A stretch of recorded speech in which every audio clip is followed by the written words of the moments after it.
Hello students. Today we will discuss the next part of the chapter, The Rise of Nationalism in Europe. In this, we will discuss about the Age of Revolutions, the Romantic imagination and national feeling, the Silesian Revolt.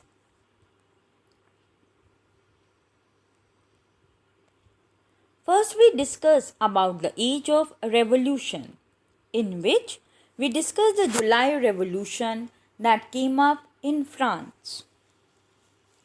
The first upheaval took place in France in July 1830.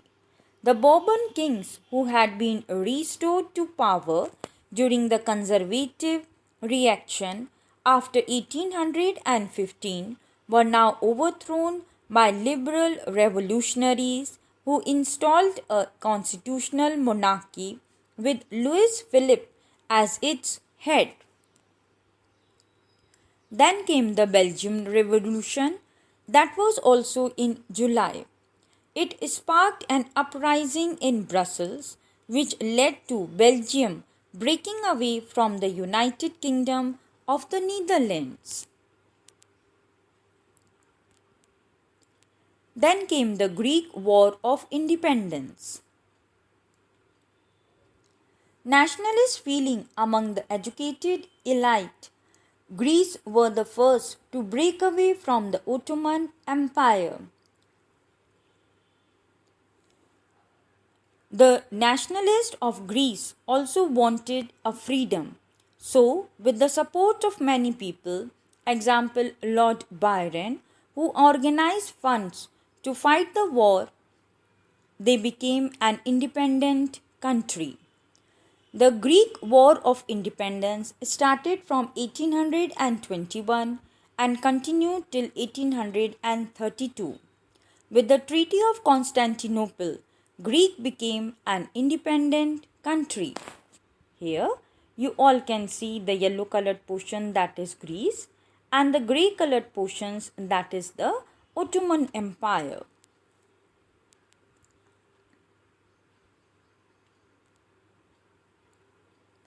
Then came the national feeling. The first feeling that was being brought up was by Eugene Delacroix. The efforts of the painters were to create a sense of a shared collective heritage, a common cultural past as the basis of a nation. Then came the German artist. Under it, the first name comes of Johann Gottfried Herder. He claimed that if we want to see the true German culture, then it could be discovered among the common people, which is called as Das Volk in the German language. Then came the Grimm brothers, that were Johann Grimm and Wilhelm Grimm. The Grimm brothers wrote the folk tales known as the fairy tales of Grimm, and they also were active participants for the freedom of a right against the press, and they wrote a dictionary of German language. Then the national feeling that we can see in Poland, which could be nicely seen by Karol Kurpinski, who organized the operas, in which through the folk dances of Poland that were Polonais and Mazurka, he portrayed the national feeling of Poland.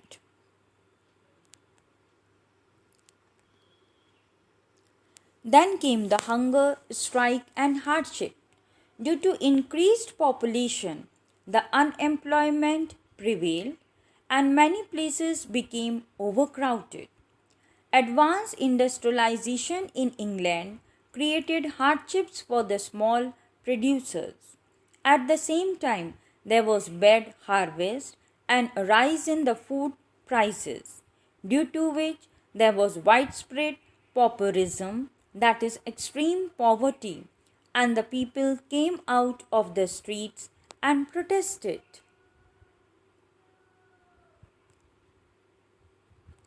The Cilician Revolt. Here you all can see the map of Cilicia, which covers a yellow colored portion which covers some areas of Poland and some area of Germany. The people occupation in Cilicia was mostly of weaving. They got the raw materials from the contractors for making the finished goods. But on return, they were getting less wages and therefore they protested. On 4th June 1845, a crowd of weavers attacked on the residence of the contractor, broke the window panes and plundered the clothes. In fear, the contractor fled away, but after 24 hours again returned with a regiment of army and killed 11 of the weavers. Then came the revolutions of the liberals. This is the Frankfurt Parliament, and he is Frederick William IV the King.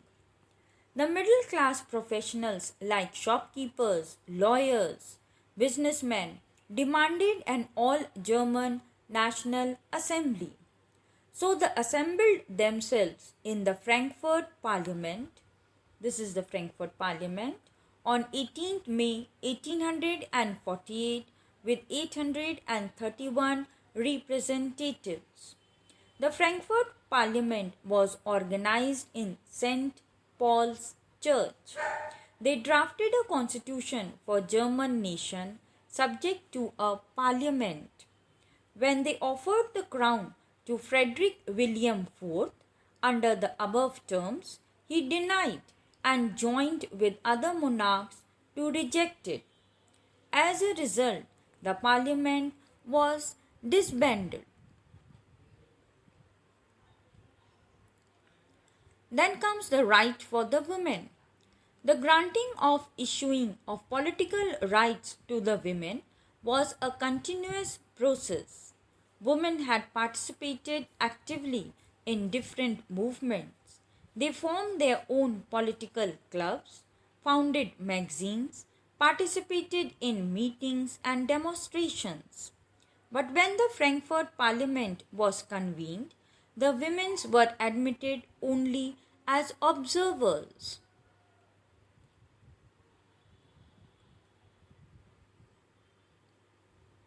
Thank you all.